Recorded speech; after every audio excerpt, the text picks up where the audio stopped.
वो जिंदगी क्या जिसमें हादसे न हो, हादसे जो जिंदगी का रुख बदल देते हैं, कभी खूबसूरत सा मोड़ देते हैं तो कभी खतरनाक अंजाम। अपराध में आज दास्तान एक सफर की है। ये सफर वो नहीं है जिसे इंसान जागते हुए तय करता है। ये सफर वो है जिसमें मीलों मील का रास्ता पलों में तय हो जाता है। जिंदगी और मौत के बीच जहां सोच भर का फासला है, ये सफर है सपनों का। हादसों की ये दास्तान डरावनी है लेकिन काल्पनिक कतई नहीं।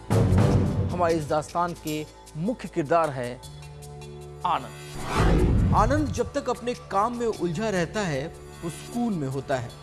शायद काम उसके सुकून से जीने की वजह है, क्योंकि जैसे ही उसे सोचने के लिए वक्त मिलता है, परेशानी और डर उसके चेहरे पर झलकने लगते हैं। आनंद की आंखें अक्सर लाल रहती हैं, मानो वो सोता ही ना हो। वो इस कदर चिड़चिड़ा हो चुका था कि साथ काम करने वाले तो क्या, रजिस्टर और फाइलों पर भी गुस्सा निकालने लगता। अरे जाओ यहाँ से, जाओ। ऑफिस क्या और घर क्या, आनंद हर जगह गुमसुम रहता था।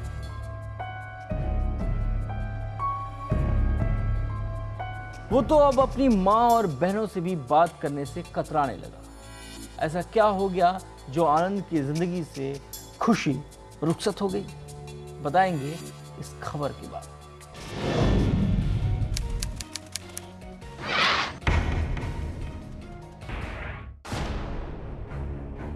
अपराधियों के हौसले कितने बुलंद हैं, इसका अंदाजा आप इसी बात से लगा सकते हैं कि चाक चौबंद सुरक्षा व्यवस्था के बावजूद जेल में प्रतिबंधित चीजें कैदियों के पास बरामद हो रही हैं। ताजा मामला है अजमेर सेंट्रल जेल का, जहां कैदी से मिलने आए एक युवक के पास तलाशी के दौरान 400 ग्राम चरस, 8 सेलफोन, 4 सिम कार्ड और चार्जर बरामद हुआ है। उसके पास में एक प्लास्टिक की छोटी जरीकेन थी, जिसको काट करके देखा गया तो उस जरीकेन अंदर से खाली थी, लेकिन जो उसका ऊपरी भाग था, उस ऊपरी भाग में प्लास्टिक की थैलियों में पैक करके 6 MTS कंपनी के मोबाइल्स थे।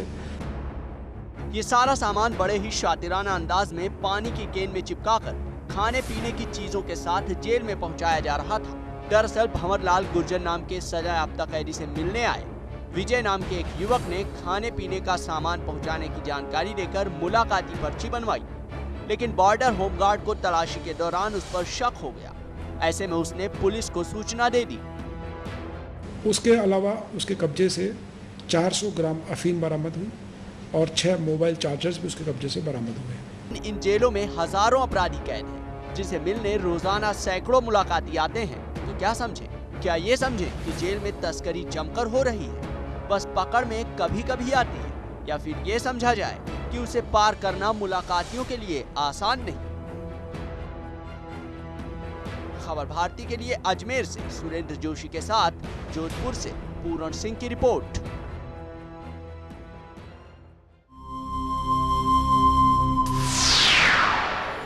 अपराध में आज हादसों की दास्तान एक आदमी की है जो सभी से खफा है।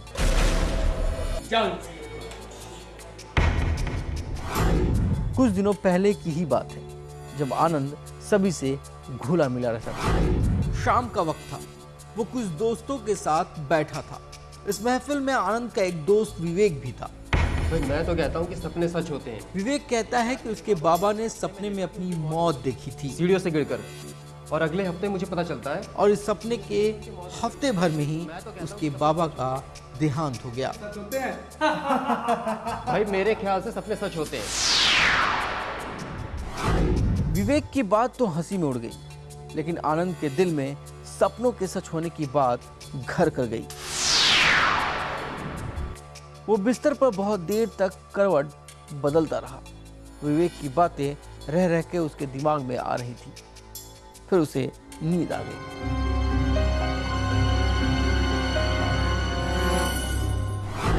नींद में आनंद को वो सपना आया जिसने हमेशा के लिए उसकी आंखों से नींद को जुदा कर दिया। सपने में क्या था आपको बताएंगे, लेकिन इस खबर के बाद।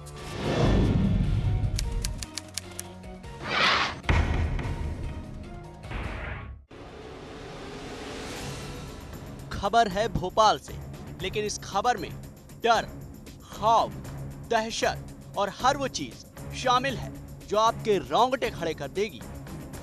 पुलिस को लोगों की हिफाजत के लिए बनाया गया है, लेकिन जब बात पुलिस के हिफाजत की हो तो ये सुनने में भले ही अजीब लग रहा हो, लेकिन 100% सच है। पुलिस भी अपराध और अपराधियों का शिकार होती है। बिहारी यादव की हत्या की गई है और उसका शव जो है निसन्नी में रस्सी से बांध करके तालाब में फेंका गया है। दरअसल एएसआई बिहारी सिंह यादव सागर के बंडा थाने की गुगरा चौकी में तैनात था। 3 दिन पहले वो गुगरा से रात 8 बजे अपनी मोटरसाइकिल से बंडा के लिए रवाना हुआ। वो अपनी मंजिल तक पहुंच पाता, इसके पहले उसे मौत ने गले लगा लिया। बॉडी पर कुल्हाड़ी के घाव भी है, सारी संभावना है कि गला भी दबाया है, और लेकिन कुल्हाड़ी के घाव है और हत्या भी क्लियर है। हत्या हुई है तो हत्यारा कौन है? क्या कोई ऐसा जिसकी जानलेवा दुश्मनी का शिकार बना है बिहारी सिंह यादव?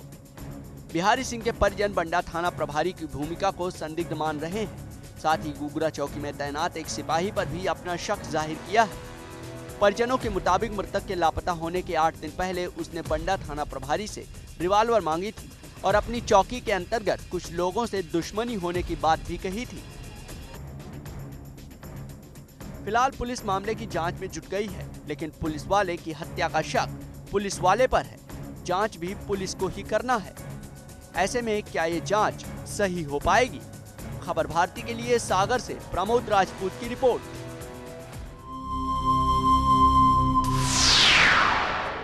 सपने में आनंद बेतहाशा दौड़ रहा था। एक साया था जो उसका नहीं था, लेकिन उसके साथ साथ चल रहा था। दौड़ते दौड़ते वो गिर पड़ा और अपनी जिंदगी की भीख मांगने लगा। चीख चीख कर वो कह रहा था कि वो अपने लिए नहीं, अपनी माँ और बहन के लिए जीना चाहता है। नहीं नहीं, मुझे मत मारो, मुझे अपनी माँ और बहनों के लिए जीना। नहीं। सपने में दिख रहे साये ने कुछ नहीं सुना। उसने आनंद की गर्दन को पकड़ा और धीरे धीरे उसकी पकड़ कसती चली गई। आगे क्या हुआ दिखाएंगे एक ब्रेक के बाद।